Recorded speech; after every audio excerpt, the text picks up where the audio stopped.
Hi, my name is Ishanvi, and today I'm going to talk about India's freedom struggle. Before India's freedom struggle started, there was something formed called an East India Company. The East India Company ruled 50% of India from 1600 to 1857. But their ambition was to rule the entire India, and the other 50% of India was ruled by the princely kings. The princely kings are kings who rule their own land and kingdom. In order for the East India Company to take over the whole India, they would have needed a strong army. In order to get a strong army, they need a lot of soldiers. England didn't have as many soldiers to support that big, strong army. So what the East India Company decided to do is they decided to take up local people from India and made them be soldiers in the army. But the local people happily agreed. Why? Because they would get paid. Even though they got paid an unfair amount of money, in back there, India was so poor, they still needed at least a little amount of money for some food and essentials. And the East India companies went to the king's lands. They started taking up all the king's lands and killing them. And then this guy named Lord Dalhousie, he made the rule doctrine of lapse. Doctrine of lapse is when a king doesn't have a son to rule their kingdom next if the king dies. Then only the British can take their land. If not, then the king probably has a son, so they can rule their next kingdom. But a lot of kingdoms didn't have their next son to rule the palace and the land, so a lot of the lands were taken by those British East India companies. Then in 1857 there was the Sepoy Mutiny. In the Sepoy Mutiny, there was also in that area, in that around time, there was introduced to the Royal Enfield rifle. And the Royal Enfield rifle was a really good rifle, but what it needed was bullets and gunpowder. In order to have that, they have to put it in a pocket or pouch so they can carry it around. So they used paper pocket pouches to put the gunpowder and the bullets. But they were really afraid that the paper would rip easily because of the bullets. So what they decided to do is take a pig and cow fat and put it over the layering so it wouldn't rip so easily. And after a few Indian soldiers, the sepoys, found out about this, that true rumors spread to all the sepoys, and then they got very angry and started to fight against those British officers, including one sepoy whose name is Mangal Pandey. Mangal Pandey always has his gun out because since he heard that rumor or truth, he decided whenever he comes across a British officer or soldier, he would immediately kill them. One time he killed a British officer named Lennon Bog, and he was caught doing that, so he went to jail and got punishments. Then in 1858, some of the sepoys went to Delhi to meet Bahadur Shah Zafar. Bahadur Shah Zafar was a pretty old king who was also the leader of Delhi. Those sepoys went over to him and asked if Bahadur Shah Zafar could be their leader. He agreed, so then he was the leader of Delhi and the leader of those sepoys. And one day the Britishers found out about that, so they took Bahadur Shah Zafar to the jail, and by time they also killed him. And since they killed him, there was no leader for Delhi, and then the Britishers also got to take Delhi's land. And by that time, there's not even an East India Company anymore. The British government found out about this, and they started to rule the East India Companies and the whole India.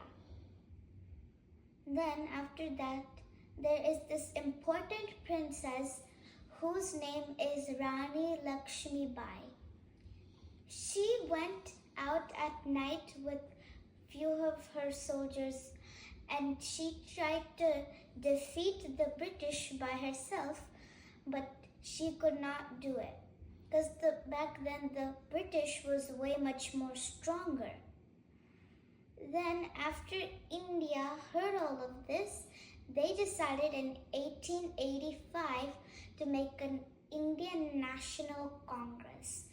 The Indian National Congress was an organization where people discussed on how to get independence for India because the British government was ruling them all. And the Indian National Congress was led by A.O. Hume, who was known by Alan Octavian Hume. So after the Indian National Congress, in 1895, there was this guy named Rabindranath Tagore. Rabindranath Tagore made a song called Vande Mataram. Vande Mataram was a song for justice, peace, equality, and independence. He made this song for hope in India getting independence. Then in 1905, there was the Swadeshi movement. The Swadeshi movement was a protest that India tried to do.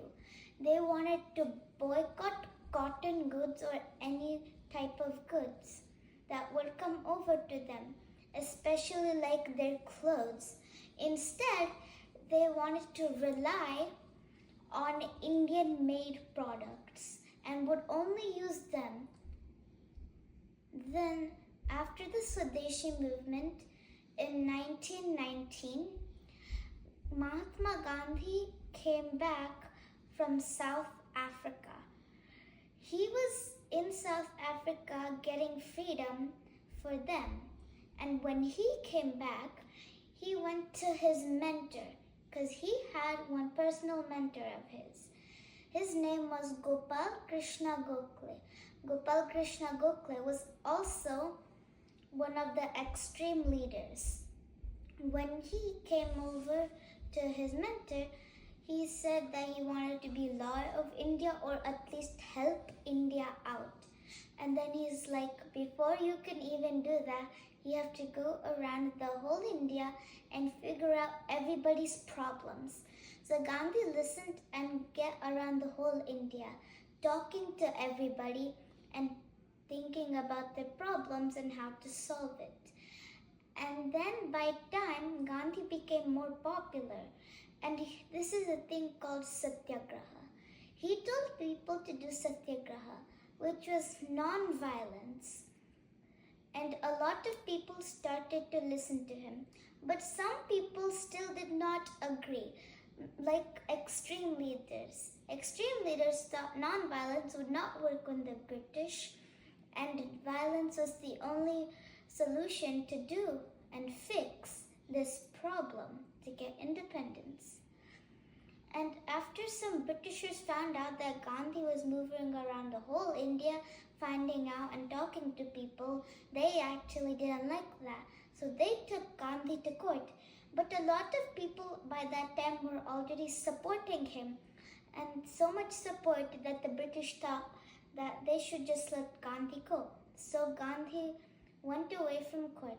And then after he was done traveling from India, he told his mentor about everybody's problems. And then, since Gandhi was being more having a good approach by doing satyagraha, he also got to be the leader or the lawyer of Mumbai. Then in 1920 to 1922, there was the non-cooperation movement. Gandhi led that. The non-cooperation movement was when India wouldn't cooperate with the British's laws and rules.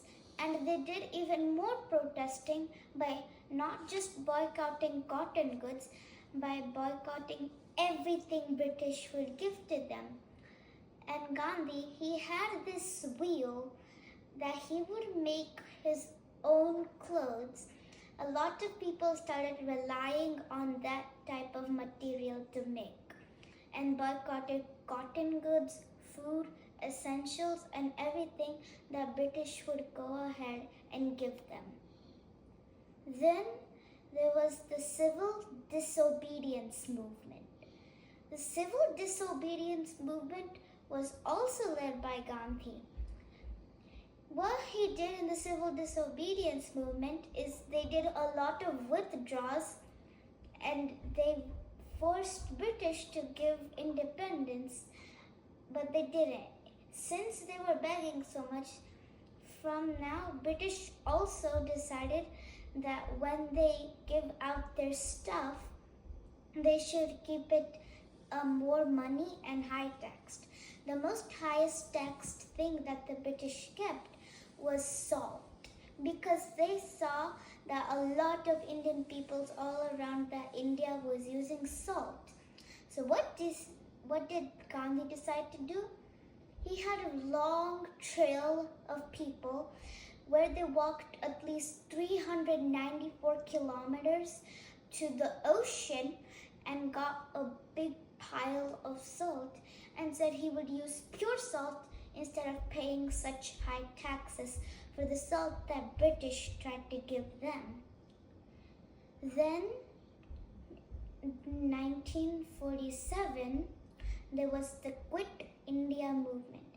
In the Quit India movement, India did a lot of withdrawals by listening to British's rule and put a lot of pressure and force to forcefully give British opinion and decision that they should definitely give India independence. They did even more protests all over the years in 1947, and there were many arrests as well. A lot of people were following non-violence, but some people still tried to do violence. So together, everybody was pressuring the British government, and then they said they could have their independence if they signed the papers. So in 1947 is when India got their independence in August 15th. But when they were signing papers, the British actually was going to let them have their independence in 1948, not 1947, 1948 around July. But why they got their independence way much more earlier was because India had more power by resigning papers and having more independence power against the British. So the British was getting less power, and then India was more power over them, and they couldn't take it anymore. So they just decided that India should have their independence in 1947 and not when they decided to give them independence. Thank you for listening.